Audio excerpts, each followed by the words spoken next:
नमस्कार दोस्तों, मैं अंकुर उपाध्याय स्वागत करता हूं आप सभी का आपके अपने YouTube channel share market analysis में।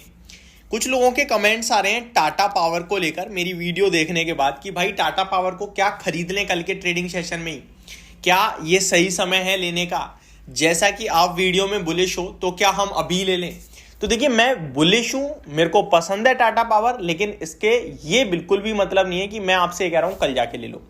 मैं इस स्टॉक को आपके साथ 200 रुपीज से शेयर करता आ रहा हूं।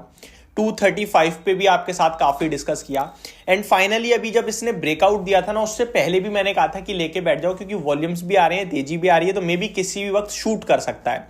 लेकिन इस भाव पे मैं आपसे ये नहीं कह रहा लेके बैठो, क्योंकि यहां से रिस्क मेरी बहुत बड़ी है, बहुत बड़ी। 26 रुपए ये दिख रहा है मेरे को, 326 पे अभी ट्रेड करता हुआ दिखा है फ्राइडे को क्लोजिंग जो है, और मेरा जो स्टॉप लॉस है वो 280 टू 85 का है। अगर मैं वहां पे 20 रुपए ले लूं या 26, तो 46 रुपए होते हैं, जो कि 15% हो गया। अगर मैं 15% का स्टॉप लॉस रखूंगा तो मेरा टारगेट क्या होगा? फिर तो मतलब मेरे लिए तो कोई रीजनेबल कॉस्ट बनी नहीं ना लेने की। तो मैं अब आपको ध्यान से एक बार फिर रिपीट टेलीकास्ट में कहना चाहता हूं कि मैं इस स्टॉक को लेकर पॉजिटिव हूं, बुलिश हूं, लॉन्ग साइड पे हूं, और ये मेरे को लगता है कि और ऊपर जाना चाहिए। इसके फाइनेंशियल फंडामेंटल सब अच्छे लगते हैं, पेरेंटेज टाटा ग्रुप की सब अच्छा है, जिसको मैं डिटेल में भी डिस्कस करूंगा। लेकिन इसका ये बिल्कुल भी मतलब नहीं है कि इस भाव पे मैं बुलिश हूं। हर चीज को एक भाव से ही लेना चाहिए, हर चीज की एक कीमत होती है और उस कीमत पे मैं भरोसा रखता हूं। अब इस शेयर में अगर किसी ने निवेश किया हुआ है तो उनसे मेरी राय है कि आप बिकवाली मत करो, प्रॉफिट बुकिंग मत करो। अभी यहां से और जर्नी बची हुई है ऊपर की तरफ। लेकिन अगर कोई फ्रेश कैपिटल इन्वॉल्व करना चाहता है, लगाना चाहता है, तो मैं कहूंगा कि आप वेट करो, कोई डिप आ जाए तो। और नहीं आती है तो कुछ कर ही नहीं सकते। किसी दिन मैं आपको जरूर बताऊंगा कि डिप तो आ नहीं रही है, छोटा सा स्टॉप लॉस बन रहा है, ले लो। अभी तो नहीं बन रहा वो, क्योंकि अभी इस स्टॉक में क्या है कि कोई लेवल खुले हुए हैं। आपने देखा अभी 2 दिन पहले जब बाजार टूटा तो 312 का लो लगा है, तो लेवल्स ना खुले हुए हैं, कोई कंजस्टेड लेवल हुए नहीं है अभी तक। जब लगेंगे कि लेवल्स ट्रैप हो रहे हैं, छोटे हो रहे हैं, तो फिर छोटा स्टॉप लॉस बनाएंगे। अभी तो लेवल पूरा ओपन है, नीचे में 310 भी आ सकता है, 305 भी आ सकता है, 300 भी आ सकता है, और 280 का प्रॉपर स्टॉप लॉस आ रहा है। तो मेरा मानना यह कि अगर डिप आ जाए अराउंड 300 टू 305 रुपीज के समथिंग, तो वहां आप इसको ले सकते हो, क्योंकि फिर स्टॉप लॉस मेरा 15-20 रुपए का निकल के आ जाएगा। ठीक है जी।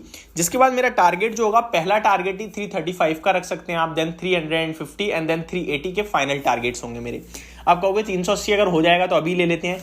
380 होने से पहले इनकेस 275 या 95 चला गया, स्टॉप लॉस के पास चला गया, टेंशन कितनी होगी दिमाग में। और उसके बाद स्टॉप लॉस हो गया तो आप तो ये कहोगे कि भाई आपने फंसवा दिया। जिसमें मेरा तो व्यू ही क्रिस्टल क्लियर है कि मैं नीचे लूंगा। नीचे गिरने के बाद अगर स्टॉप लॉस काट जाएगा, ठीक है यार, मार्केट है, लॉस बुक करना बनता है, बन गया, सिंपल। दोबारा ऊपर निकलेगा तो दोबारा आपके साथ शेयर करूंगा कि लेके बैठो। बट डिसिप्लिन ये बिल्कुल नहीं कह रहा कि इस भाव पे लिया जाए। बाकी मैं इस स्टॉक को लेकर बुलिश हूं। ठीक है जी। अब आपके साथ शेयर करता हूं अच्छी चीजें। कंपनी का total market cap 1 lakh crore का हो गया है। कंपनी अगले 3 वित्त वर्ष यानी 3 फाइनेंशियल ईयर्स में FY27 तक ऑलमोस्ट 67,000 करोड़ का निवेश करेगी, केपेक्स करेगी। कंपनी के हर एक सरकार के साथ कहीं ना कोई पार्टनरशिप टाई अप है। फॉर एन एग्जांपल, महाराष्ट्र सरकार के साथ 13,000 करोड़ का इनका हाइड्रो प्रोजेक्ट के लिए करार हुआ है। कंपनी की हर एक ऑटोमोबाइल कंपनी से कहीं ना कहीं कनेक्शन है ईवी चार्जिंग स्टेशन को लेकर।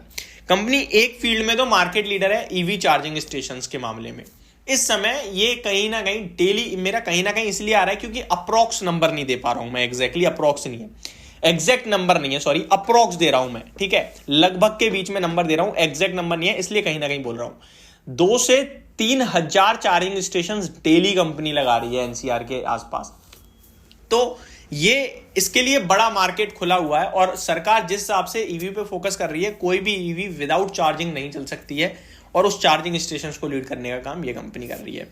आगे अगर मैं बात करूं तो 12-13 हजार करोड़ का केपेक्स करंट फाइनेंशियल ईयर में किया है। ग्रीन और क्लीन एनर्जी पे काफी फोकस है कंपनी का। मैं आपको एक और चीज बताना चाहता हूं, हर साल गर्मी हाईएस्ट पड़ जाती है, यानी कि सबसे बड़ी गर्मी पड़ी ऐसी खबर आती है, और ये खबर आए ना आए ये जरूर आ जाती है कि डिमांड की सबसे ज्यादा नीड हो गई है। कंपनी पावर के मामले में भी आपको पता ही है, पावर जनरेशन के मामले में भी मार्केट को लीड करती है।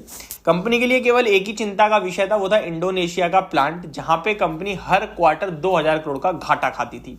वो घाटा बंद हो चुका है, प्रॉफिट में बदल चुका है, क्योंकि सरकार ने कहा है कि आप जो कोयला इंडोनेशिया से इंपोर्ट करते हो, जिस भी रेट पे करते हो उसी रेट पे आगे सप्लाई कर दो, कोई दिक्कत नहीं है।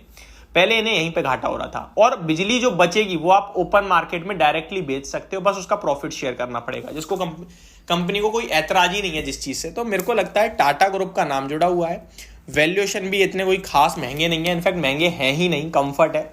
जिस हिसाब से कंपनी ग्रो कर रही है, लीड करनी चाहिए और लीड करेगी। मेरे 380 के फाइनल टारगेट्स हैं, जिस बीच में अगर ये स्टॉक कभी 300 रुपए करीब आएगा तो मैं जरूर दिलवाऊंगा आपको, जरूर वीडियो बनाऊंगा एट द टाइम 280 के स्ट्रिक्ट एसएल के साथ। बट इस भाव पे मैं तैयार नहीं हूं, क्योंकि स्टॉप लॉस बहुत डीप हो रहा है। होप आप लोगों को ये सारी जानकारी पसंद आई होगी। Thank you so much for watching this video. Have a great day guys.